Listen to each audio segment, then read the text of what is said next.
Le journal de 20h, Laurent Delahousse. Bonsoir à tous. La politique et Marine Le Pen présente demain son programme pour l'élection présidentielle. Où en est-elle de sa campagne, les questions d'actualité, ses ambitions, bien sûr, pour 2012. La candidate du Front National sera notre invitée tout à l'heure. L'invité politique de ce début de week-end, on connaissait la candidate à la présidentielle pour le Front National, c'est bien sûr Marine Le Pen. On connaîtra demain son programme. Elle est en campagne. Selon les dernières enquêtes d'opinion, elle oscille actuellement entre 16 et 19% d'intention de vote. Bonsoir Marine Le Pen, merci d'être avec nous. Vous les suivez de près, ces sondages ? Non, pas tellement. Je pense qu'il faut regarder les dynamiques plus que les photographies qu'ils représentent. Et vous êtes dans une dynamique ? Ah, je crois, oui. Depuis l'année dernière, effectivement, puisque ces sondages me donnent assez régulièrement proches ou même présentes au second tour. Est-ce que vous les décryptez, ces sondages ? Est-ce qu'un jour, un sondage comme ça vous a fait changer d'avis sur l'opinion des Français ? Non, jamais. Non, jamais. Non, je ne suis pas Nicolas Sarkozy, je ne gouverne pas au sondage. J'ai une conviction profonde, je sais pertinemment ce que je veux offrir au peuple français, la vision que j'ai de l'avenir de notre pays, et je n'ai pas besoin de cette espèce de science des sondages pour me déterminer ou pour me convaincre de l'utilité ou du caractère néfaste d'une mesure. Alors pour être candidate, il faudra 500 signatures, c'est la règle effectivement, à présenter devant le Conseil constitutionnel.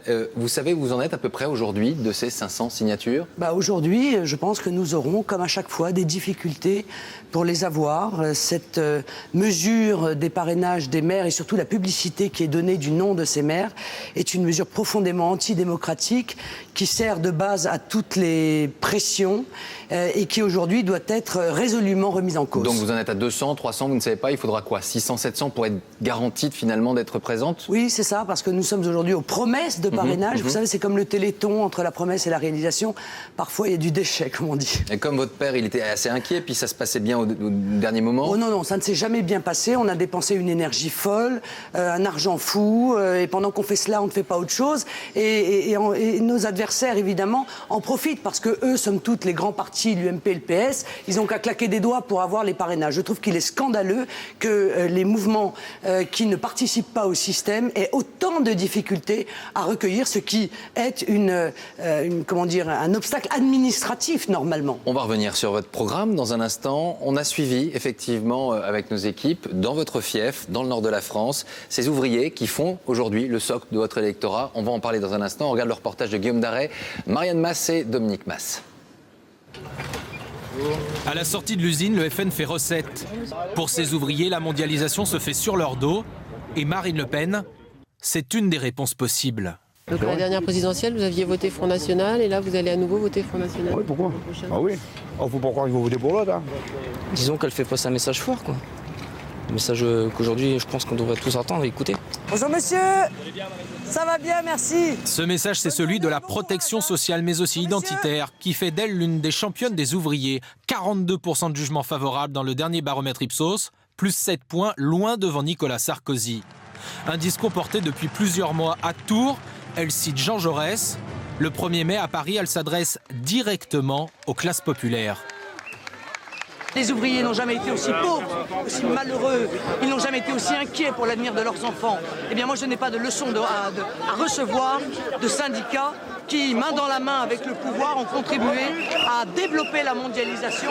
Inexorablement, le FN s'implante dans ces terres industrielles comme ici en Moselle, des électeurs autrefois acquis à la gauche. Il y a des jeunes qui disent que le fait qu'elle soit une femme jeune, ça leur plaît davantage. Pour les gens, il y a aussi une forme de déculpabilisation maintenant à assumer un discours de soutien au Front National. Mais afin que son succès soit durable chez les ouvriers, elle doit relever un défi, celui de la stature présidentielle.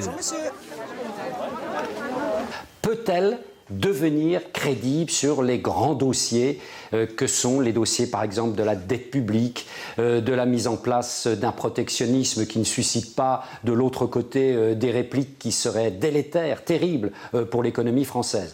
Son projet présidentiel devrait faire la part belle aux ouvriers, quitte à inclure des mesures traditionnellement associées à la gauche. Marine Le Pen, on va essayer de revenir sur quelques points de votre potentiel programme, puisqu'on ne le connaît pas encore exactement dans le détail. Est-ce que vous allez augmenter par exemple le SMIC ? Non mais vous croyez qu'un projet présidentiel, c'est comme ça, une espèce de catalogue de mesurettes? Si c'est ce cas, je crois que c'est pas moi qu'il faut inviter.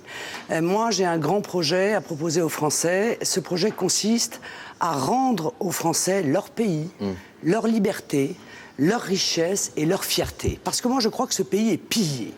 Il est pillé par le haut, par les marchés financiers, par les institutions bancaires spéculatives.